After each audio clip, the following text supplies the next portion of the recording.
जय जगन्नाथ नमस्कार बंधुगण आपण मानक मोर यूट्यूब ओडिया चैनल ज्ञान नदीर आज यही नूतन अध्याय को स्वागत करुअछि। बंधुगण आ मात्र अल्प दिन मध्य 2019 मसीहा आमठार विदाय नहीं 2020 मसीहा आम पाखे आसी पहुँची जीव।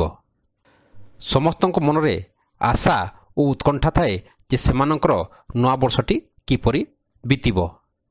सेतिपई मु आपण मानक पई नहीं आसीछि 2020 मसीहार वार्षिक राशिफल बा भाग्यफल।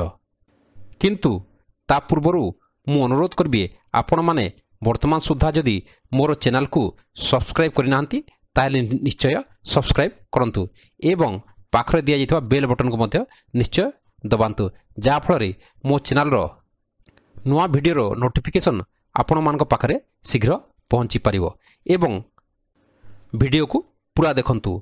जदि वीडियो पसंद आसे ताहले ताको निश्चय लाइक और शेयर करंतु। एबे आसंतु जानिबा 2020 मसीहा सिंह राशि पई किपरि रहिबो। जेउ मानकर जातक नामर प्रथम अक्षर म मी मु मे मो ट टी टू बा टे रहिछि सेमानकर राशि हेउछि सिंह। जेउ मानकर जातक नाही सेमानक नामर प्रथम अक्षर जदि ई अक्षर मध्य कौनसी भी होता है ताहले मध्य सेमानकर राशि सिंह धराजिबो।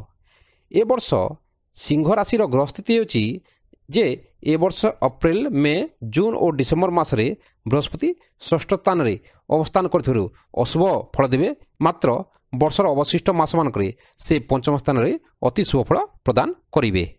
शनि जनवरी मासरे पंचम स्थान रही अशुभ फल प्रदान करिवे। मात्र बाकी मास मानकरे से षष्ठ स्थान रही शुभ फल प्रदान करिवे। सेहीपरि राहु जनवरी सेप्टेम्बर पर्यंत एकादश स्थान रही शुभ फल और केतु पंचम स्थान रही अशुभ फल प्रदान करिवे।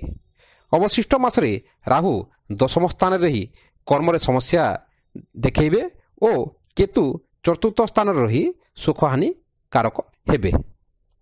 ए हला ग्रह स्थिति। एबे आसनु जानिबा एही राशिर राशिफल बा भाग्यफल। ए वर्षटी सिंह राशि व्यक्ति शुभाशुभ मिश्रित फल देव। ए वर्ष उत्तम पारिवारिक सुख लाभ हेबो, कर्म सफलता मिलिबो, सम्मान प्राप्ति हेबो। एपरि सुफल माने ए राशिर व्यक्ति माने भोग करिवे। भ्रमण हेतु शारीरिक पीड़ा देखा दे पारे। अजथा चिंता, हताश भावना, मिथ्या अभियोग, दुर्घटना भय आदि ए वर्ष देखादेले मध्य एमानकर विशेष क्षयक्षति घटिबो नाही। ए वर्ष पारिवारिक समस्या देखादेले मध्य वैवाहिक जीवनटी एमानकर बेस सुरखुरी बीतिबो। ए वर्ष नूतन कर्म नियुक्ति रे विलंब देखा दे पारे। व्यवसायी मानक पई वर्षटी भल रहिबो। वर्षर प्रथम 3 मास और शेष समय रे एमाने पुंजी बजार यथेष्ट लाभ पाई परिबे। मात्र एमाने व्यवसाय रे सावधानता अवलंबन करबा उचित।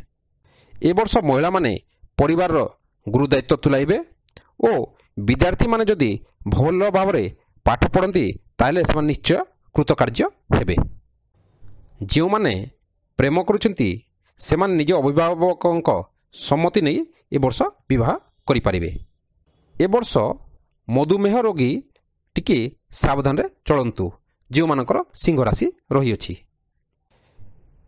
प्रतिकार स्वरूप एही राशिर व्यक्ति माने शनि 40 पाठ करंतु और 5 शनिवार शनिमेला करंतु सेमानकर लाभ हेबो।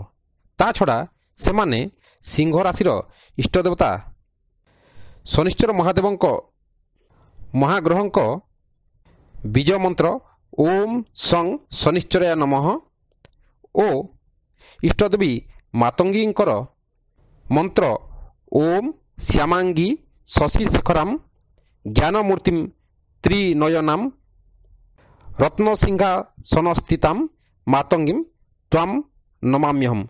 यही मंत्र को पाठ करंतु सेमानकर निश्चय लाभ हेबो।